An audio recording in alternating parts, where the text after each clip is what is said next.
Yo, I cannot tell you how many mistakes I've made with my budget. So many crazy mistakes, but that's all right, because today I'm gonna give you all the mistakes that I've made and how to avoid them. Now, the first mistake I know that I definitely made in the beginning of my journey is not budgeting in fun.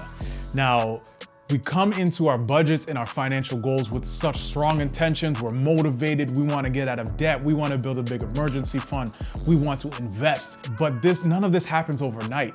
You know, we can't go super hard and go 200%. And this is as much advice to me as it is to anybody else, because I'm that person who goes 200% at something and then burns out. And to achieve great things take a lot of time to achieve. So we have to give ourselves the room to be able to sustain the effort over a long period of time.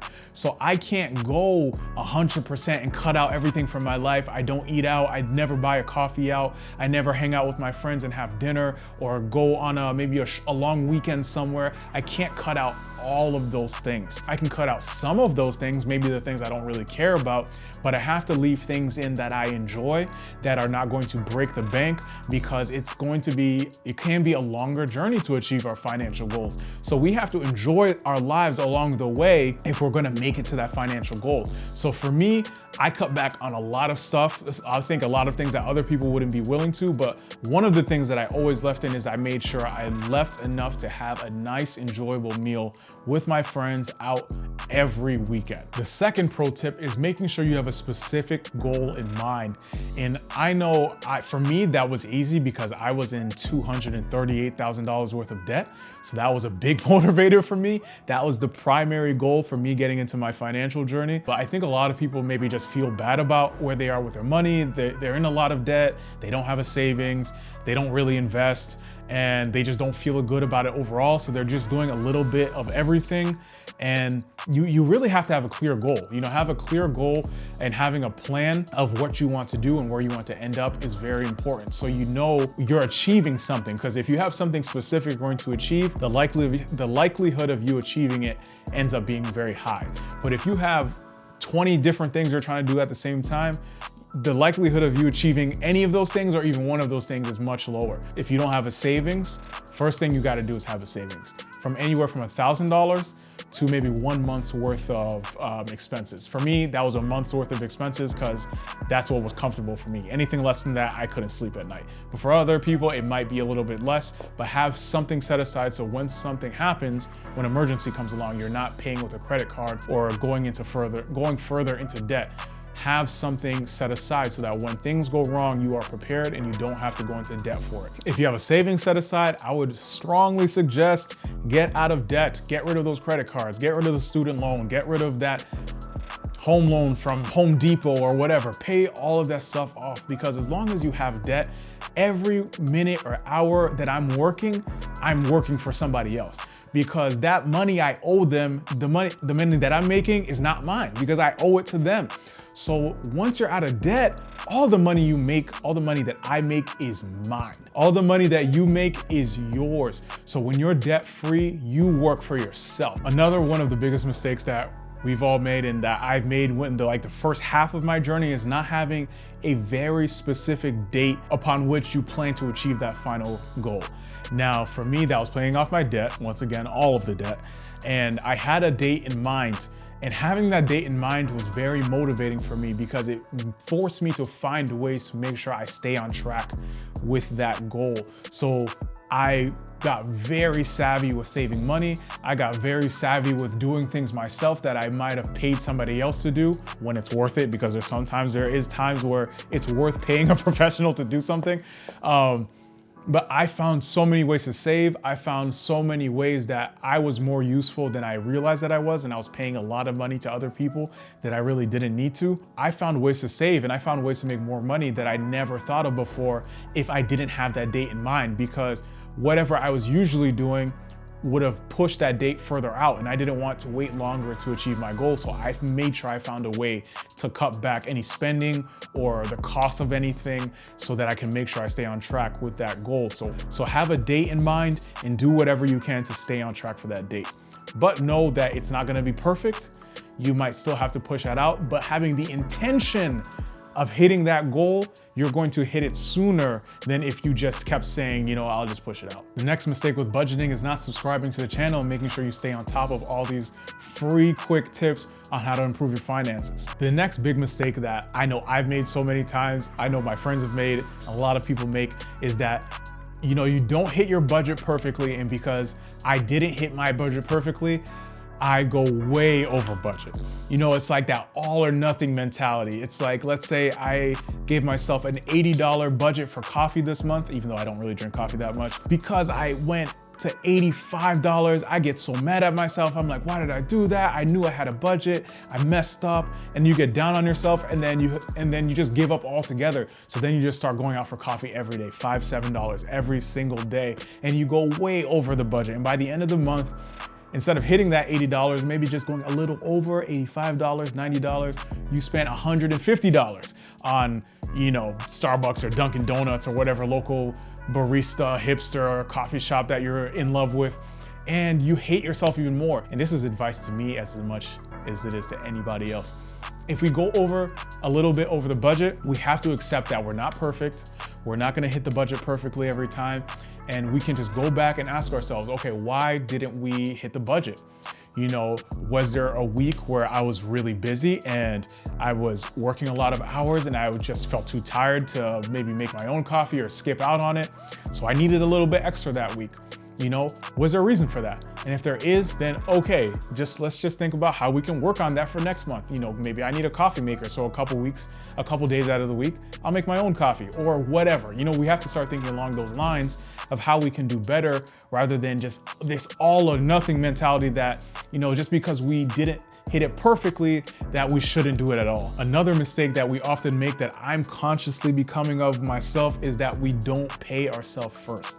Now, what that basically means, they schedule their investing, their debt payoff, their savings first before they pay their bills, before they do anything else. They do that first. So I can set up an automatic transfer from my checking for maybe $1,000 a month. So I know on the 15th of every month, that $1,000 is coming out of my checking account and it's going into my savings.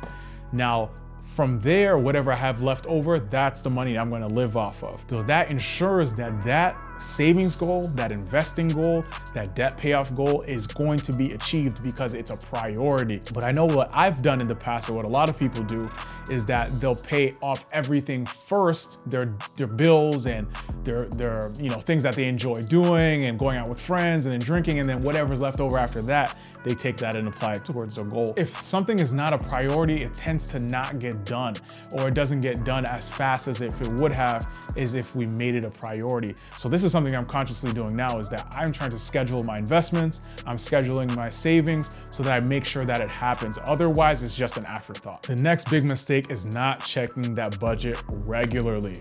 So for me, it helps me to look at my budget almost every single day.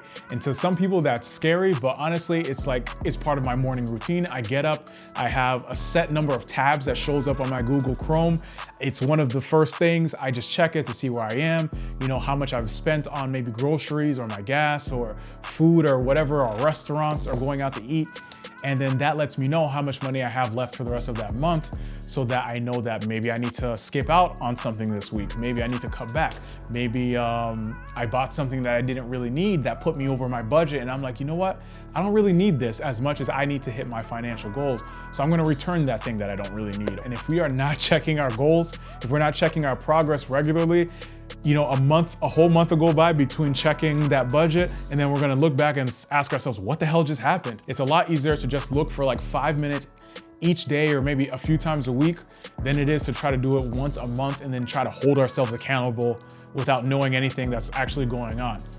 Just check it daily. I mean, that's the easiest thing to do. And one of the biggest mistakes that I have made with my budget is that we ignore the income side of the budget, because a budget is how much money I'm making, how much I'm spending, and how much I have left over to do whatever I want to do with my financial goals. Everybody talks about how you can cut back on your budget. Everybody talks about how you can be more accurate with your budget, but very few people talk about how do we increase our income so that we can achieve our goals faster and have a little bit extra fun money. There's a few ways to do this. If you work a job, there is a way to ask for a raise. You can go to your boss and tell them, hey, I want to help you achieve all of your goals for the company this year. I want to know what it is that you need to get this company to be one of the best companies that there is around there. And then when you do that, and your boss will probably appreciate that you're going out of your way to ask these things. Once he tells you those goals to hit, you're gonna tell him, well, this is how much I'm making. I know that this is the range for what people in my position make. If I can help you hit these goals, can you help me move closer to the higher end of that range? Now your boss is probably gonna be shocked because most people don't do this. And most people are not brave enough to ask for the raise or ask how they can get the raise. So sit down, let them speak, let them say what they're gonna say, and more than likely they're gonna say, you know what, if you can help us achieve these goals, I'm gonna do what I can to see if we can get you that raise.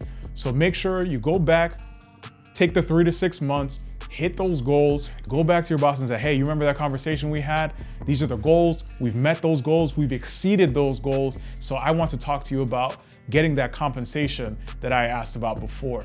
Now at that point, more than likely, your boss is going to take that information, look at where you are and where your pay rate, and more than likely they're gonna come back to you and say, okay, I can't give you a 10% pay rate because maybe that was the higher end of your range, but we can give you 5% because we're really pleased with the work that you're doing. At that point, you're going to probably get that raise, and that's how you negotiate a raise. The next way to increase it is to start a side business. Now, the thing to know about this is that a side business, one is like having a second job. So usually it is a lot of work, and especially up front. So, and more than likely that business that you're going to start is going to be an investment. So it's going to cost you money going in up front, and that may actually get more in the way of achieving your financial goals in the maybe shorter term than it is going to help. So that's something to be aware of, that sometimes a side business takes a lot of time to take off, to build clientele, to make a profit. For some people, they might not want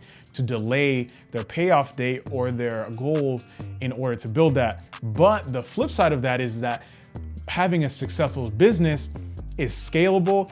You can make a lot more money than if you were just doing a side hustle or quick side money, and that can be more appealing to you than something else. So that's just something to keep in mind. A side business can take a long time to start to profit, but it can be very profitable in the long run. So the next thing you could do is start a quicker service like Uber Eats, DoorDash, driving Uber, Lyft, those things where you can start doing it on the side and make money right away. Now, for some people, that might be the best option because they want to make the money quicker. They know how much, roughly how much they're gonna make, and they can get that money right away versus a side hustle or a side business that might take time to start to profit and will likely cost you money up front.